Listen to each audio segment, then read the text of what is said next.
ഈശോയിൽ സ്നേഹമുള്ളവരെ, തിരുവനന്തപുരം ലത്തീൻ അതിരൂപതയുടെ മീഡിയ കമ്മീഷൻ പ്രത്യാശയുടെ ക്രൂശിൽ എന്ന പുതിയ ഒരു എപ്പിസോഡ് ആരംഭിച്ചു കഴിഞ്ഞു. ഇന്ന് 2-ാം ദിനമാണ്. ഇന്നേ ദിനം നാം പ്രത്യേകമായിട്ട് ചിന്തിക്കുന്നത് നോമ്പ് ദിനങ്ങളെക്കുറിച്ചാണ്. പ്രത്യേകമായി 40 ദിവസത്തെ നോമ്പ്.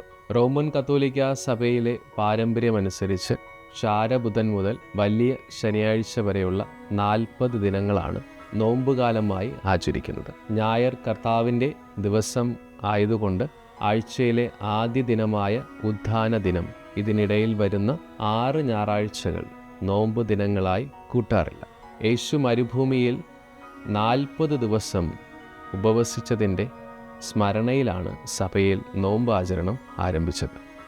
40 എന്ന സംഖ്യ നമുക്കറിയാം, ബൈബിളിൽ പല സ്ഥലങ്ങളിൽ നമ്മൾ കാണുന്നുണ്ട്. ആ ഒരു പശ്ചാത്തലവും നമ്മളിവിടെ മനസ്സിലാക്കുന്നത് എന്തുകൊണ്ടും നല്ലതാണ്. ഒന്നാമതായി, നോഹയുടെ കാലത്തെ വെള്ളപ്പൊക്കം 40 ദിവസം നീണ്ടു നിന്നതാണ്. ഈജിപ്തിൽ നിന്ന് ഒളിച്ചോടുന്ന മോശ 40 വർഷങ്ങളാണ് മിദ്യാനിൽ ആടുമേച്ച് നടന്നത്.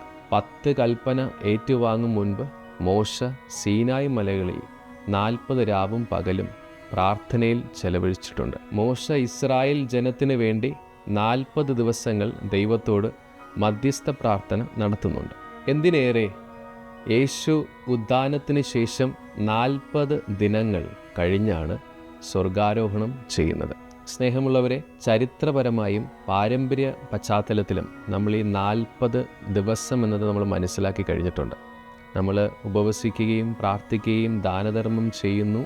എന്നാലും ജീവിതത്തിൽ എന്തെങ്കിലും മാറ്റമുണ്ടോ എന്നാണ് ക്രിസ്തു നോക്കുന്നത്.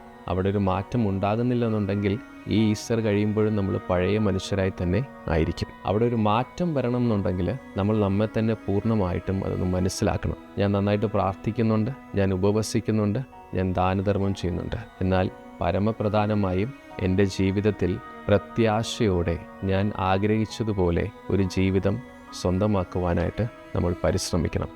എങ്കിൽ മാത്രമേ ഈ നോമ്പ് ആചരണം കൊണ്ട് അർത്ഥമുള്ളൂ നമുക്ക് മനസ്സിലാക്കാം. എല്ലാവർക്കും ഒരിക്കൽ കൂടി എല്ലാവിധ ആശംസകളും നേരുകയാണ്. വളരെ ആഗ്രഹത്തോടെ, പ്രത്യാശയോടെ, സത്യസന്ധതയോടുകൂടി നമുക്ക് ഈ നോമ്പ് ആചരിക്കാം. കർത്താവിൻ്റെ പീഡാനുഭവവും കുരിശുമരണവും ഉത്ഥാനവും ഒക്കെ മനസ്സിൽ പേറിക്കൊണ്ട് വളരെ സ്നേഹത്തോടു കൂടി കർത്താവിനെ സ്നേഹിക്കുവാനുള്ള നല്ലൊരു അവസരമായി തീരട്ടെ ഈ നോമ്പുകാലം. ദൈവം നമ്മളെല്ലാവരെയും സമൃദ്ധമായി അനുഗ്രഹിക്കട്ടെ.